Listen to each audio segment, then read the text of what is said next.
ইস্তেগফারের সবচেয়ে ছোট্ট বাক্যটা হচ্ছে আস্তাগফিরুল্লাহ ওয়া আতুবু ইলাইহি। কি বললাম বলেন?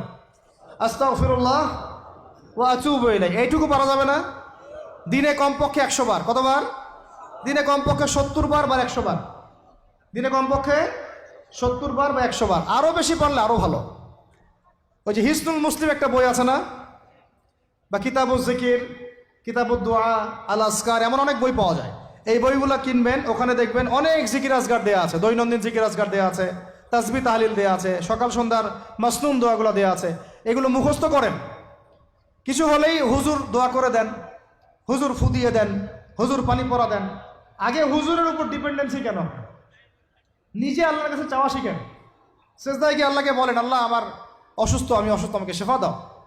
সেজদায় গিয়ে বলেন যে আল্লাহুম্মা আতিনা ফিদ দুনিয়া হাসানা ওয়া ফিল আখিরাতি হাসানা ওয়া কিনা আযাবান নার। হাত উঠান, আল্লাহকে বলেন, আল্লাহ আল্লাহুম্মা আইনি আলা যিকরিকা ওয়া শুকরিকা ওয়া হুসনি ইবাদাতিক। আল্লাহকে বলেন, ইয়া শাফি, ইয়া আল্লাহ, ইয়া রহমান ইশফিনি, আমাকে শেফা দান করেন। আগে আল্লাহর সাথে কথা বলা শিখেন, তাই না ভাই? তারপরে দোয়া নিবেন, পানি পড়াও নিতে পারেন,